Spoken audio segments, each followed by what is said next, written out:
So a lot of people in this season have a lot of trouble when it comes to soloing dungeons, especially in season 18. For whatever reason, a lot of people struggle with it a lot. You know, a lot of people struggle with doing low mans and doing flawless raids and stuff like that, but it's really not that difficult if you just have a Titan or even a Warlock, but I think Titans work the best, at least for me. And I'm going to show you a really easy build to use that you don't even need. I know a lot of people out there don't have the elemental well mods and everything like that, so I'll instead show you a charged with light build, but it really isn't even necessary to have those types of builds. This is just an extremely easy way to get flawless in any dungeon in the game. You know, I used to struggle with the prophecy dungeon back when that was the newest dungeon out to get flawless in. I struggled a lot with that one. My first flawless dungeon was actually Grasp, and ever since then I've been grinding the game a lot more, getting a lot better at doing these dungeons, and now I can solo any dungeon confidently with pretty much any character. But for duality, it was a little bit tough, especially when you get to Keitel. This build right here saved me, and I just did prophecy for fun this morning using this build, because back when I did the solo flawless for that, this build wasn't really that meta. So now I went back and did it. I first tried it, almost died to Dark Entropy like an idiot just because I wasn't paying attention. It was so easy. I was just on autopilot, and then I second tried it all the way through again, solo flawless. It's so easy with this build. Trust me, this is the build to go with if you struggle doing solo flawless dungeons in season 18. So here is the start of the build. We're going to go into the Solar 3.0 subclass. I use the Hammer of Soul. A lot of people like to use Burning Maul. Personally, I like the Hammer of Soul better just because you can create a lot more sunspots. You can, you know, kill bosses from range and stuff like that. So I use Hammer of Soul. Barricade doesn't really matter. I usually use Catapult Lift just because I like to skate and stuff like that with Lion Rampants and Eager Edge, and Catapult Lift makes that really easy. Then the Throwing Hammer is actually vital. Don't use Hammer Strike, use Throwing Hammer, because that is how you get your restoration. That's how you know, and I'll show you some of the fragments as well that help with that and the aspects. But whenever you throw your hammer at an enemy, it will drop a sunspot. You step in the sunspot and you get restoration, and you get a damage boost every time you kill an enemy with your hammer. It goes up to ×3.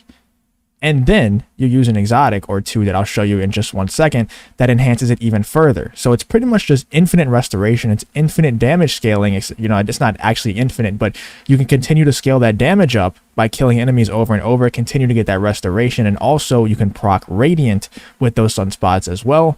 It's an extremely OP build, man. I'm telling you, this build will get nerfed eventually. You better take advantage of it and solo all the dungeons in the game while you can, because this isn't going to be around forever. It's just not.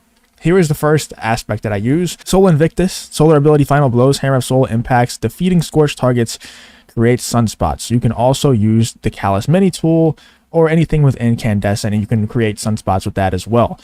Your abilities regenerate faster and your super drains more slowly while standing in a sunspot. Sunspots apply Scorch and deal damage to targets. Entering a sunspot applies Restoration. That's extremely important. It's extremely overpowered. It's crazy. And then Roaring Flames. Final Blows with Solar abilities ignitions increase the damage of your solar abilities, stacks 3 times. That's the damage buff that I'm talking about. It's really good.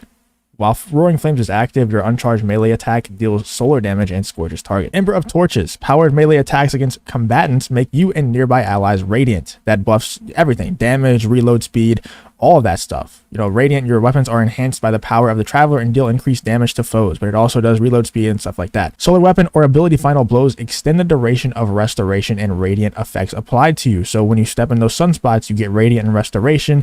Ember of Empyrean, it makes those restoration and radiant effects that are applied to you last even longer. Really, really good. Ember of Solace, radiant and restoration effects applied to you have increased duration. And then Ember of Char, your solar ignition spread scorch targets, or spread scorch to affected targets. Let's go on to the exotics that I'll be using. Synthoceps, increase melee lunge range, improve melee and super damage when you're surrounded. So whenever you have enemies around you, you do a lot more damage with that throwing hammer. I'm telling you, a lot of people use Loreley, and Loreley is definitely a really good exotic to use for solo dungeons. Synthoceps have saved my life so much more than Loreley. I say use Loreley probably for Keitel, just because you need that, it's kind of like an autopilot exotic where you don't need to actively engage with it for it to actually save your life. With Synthoceps, you do need to go and get a kill for it to save your life. So I think that's definitely something that you can use in certain situations, which is definitely the other exotic that I would use in dungeons, but I really like to keep Synthoceps on, and then Lion Rampants for when I'm doing jumping puzzles and stuff like that. We can go over my Charge with Light build really quick. I like this a lot because, well, I like to show this in videos a lot because a lot of people don't have those elemental well builds yet. They don't have all the mods for it yet. Here I use Lucent Blade, so this is a Charge with Light build. Lucent Blade on my helmet. This is kind of my Kaido build, but also just an all-around build because I like to use the swords with Eager Edge a lot in these dungeons as well. So, Lucent Blade, Focusing Strike, Protective Light there. So I have Protective Light and Lucent Blade on. Supercharged, so I can get more stacks, and I'll probably replace this Focusing Strike charged up here. So charged up and then supercharged, so that's 3 additional stacks, so I'll be able to get 4 stacks of charge with light. And then shield break charge, so every time I break an enemy shield, I get charged with light, a new stack.